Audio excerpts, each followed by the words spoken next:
What's up, everybody? Welcome back to Pens and Tea. My name is Carrie, and today we are talking about Guangzhou Milk Oolong and the Platinum Balance Fountain Pen. So the Guangzhou Milk Oolong, forgive me if I pronounce that incorrectly, is a new addition to my tea collection. I got this one because Matt Armstrong from the Pen Habit recommended it to me, saying that it was one of his favorite teas.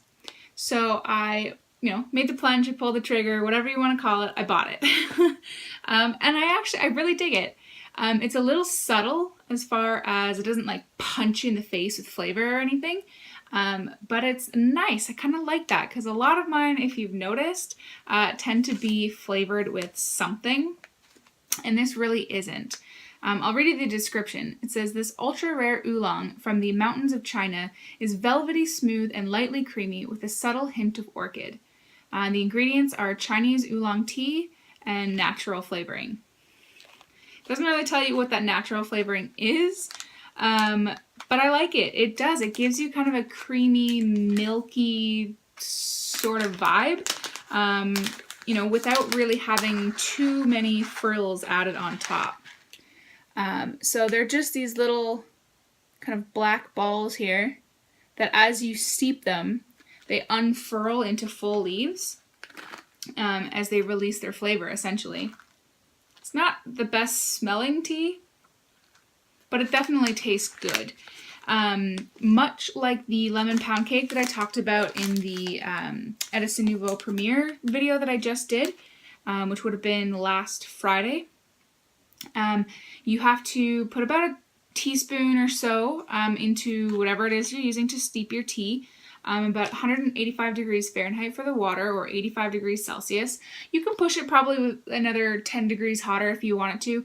I wouldn't go to a full 212, rolling boil, just because you don't want to burn the leaves, especially when it's such a delicate tea like this that doesn't have a lot of flavor on top.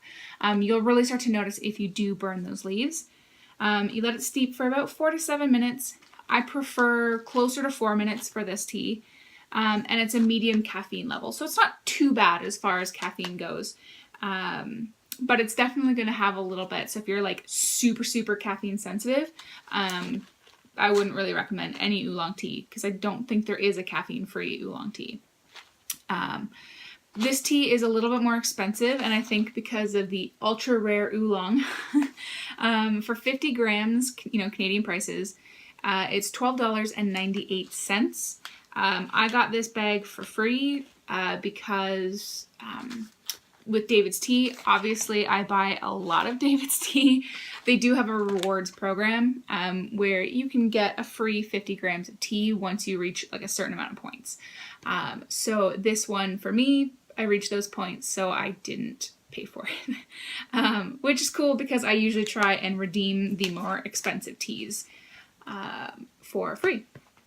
I would recommend it though if you like kind of more calm, subtle flavors and you don't want a tea that's really going to kind of punch you in the face. I would say it's even calmer than like an Earl Grey or an English breakfast. And you don't really have to add anything to it. You can just kind of drink it straight. I wouldn't add milk or anything like that. It's going to taste kind of weird, I would think, especially since it already has that natural flavoring of milk. You could add sugar, I'm sure, if you wanted it to be a little bit sweeter, but you can definitely just drink it as is. And with that tea today, I have paired the Platinum Balance, because I figured, red tea, red pen goes together. It was totally coincidence. By the way, I won't take credit for that. This pen I have had for a long time. This was actually one of the first, what I used to consider expensive pens to be. Because price-wise, this isn't too bad now. Canadian pricing, you're going to be able to find it anywhere from about $50 to $65. For Americans, you're going to see it around $43-ish, depending again on where you look. I used to think that was really expensive, and it still is in the sense of, if you think you could buy a Bic pen for like 50 cents. But the longer I delve into this hobby that is fountain pens, the higher my price range goes for what I consider an expensive pen to be now. For those of you just starting, yeah, just wait. Just wait. This pen, I really like the feel of. It's a plastic pen, you know, your basic resin. But I like, it's very smooth. And all the like kind of embellishments that they've put onto it, you don't notice any like kind of sharp points to it. Like it's really been finished down, and I like that. Probably my favorite feature of this is the actual cap itself. So it's a snap cap and push to post, which posting or unposting, it's perfectly balanced. I always say I don't typically post my pens, but this is one that I can post and it's not back weighted at all. It's perfect. That said, you can use it unposted as well, and it's still fine. I would say it's ever so slightly nib heavy when it's unposted for me. If you have very, very large hands, then you would definitely want to post it. But I think it's pretty universal as far as pen sizes go. But the snap cap has the platinum patented inner seal on the inside, just like the 3776, which you will probably know by now if you've watched my videos for a while. It is my most favorite pen. And I really dig it because it means you can leave your pen just chill and be for about 2 years practically, and it won't go dry. And I mean, I've only let it go for about 4 months. It was the longest I've done now, and it still writes with no issue. You will feel it when you push the cap down. So you can kind of hear it's still loose if you just kind of plop it on, but as you push it, you'll get that satisfying click, and you feel the cap spring on the inside kind of move up and down as you push the pen in. So I really dig that. It feels really good. Gold embellishments on the trim ring, clip, and the trims here as well. And obviously gold finish on this nib. It is a steel nib, so it's not gold. It just has a gold finish to it. The clip is pretty good, pretty springy, I would say. You would have to really pinch it in order, if you just want to like, slide it onto a pocket or anything like that. But it's pretty good. And it just unscrews to reveal the cartridge. It is the platinum proprietary cartridge and converter. This is the converter, obviously. I always mix those two words up. And this is the converter. It does come with it, but it is proprietary. So you do have to use the platinum brand, and you can't eyedropper convert it because of the metal threads. So if that's a deal breaker for you, just putting that out there. I really like the feel of it. I have the fine nib on here because when I got into the fountain pen hobby, I was all about them fines and extra fines. Mediums and broads and whatnot, they scared me. My writing style just didn't accommodate those. Looking back now with the way that I have grown, I don't use this pen very often because it's too fine for me. So this is a Japanese brand. So their fine writes a little bit more like an extra fine. Once you get into like the mediums and broads, they tend to write fairly similar to their European counterparts. But the fines and extra fines are really fine. So this would be more like a German or a European extra fine. And that for me now is too small. It's a good writer in the sense of like, if you're looking for a small nib, like a small line, then that's going to be perfect for you. Just looking back, I would then go with a medium. But let's jump into the writing sample, and I'll talk to you about how smooth I think the nib is and all that good stuff.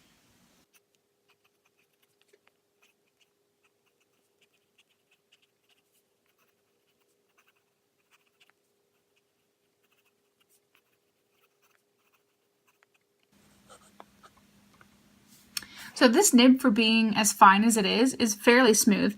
You will hear it, and the camera does pick it up a little bit louder than what you'll hear in real life, but there is a little bit of feedback. Not scratchy whatsoever, but you do get some feedback. You will feel it moving along the paper. That platinum in general tends to be a little bit more feedbacky than other pen brands. But of course, the smaller the nib goes, the more you will feel. You can always smooth that out on some Mylar paper if you choose to do that. I did not, so this is pretty much right out of the box.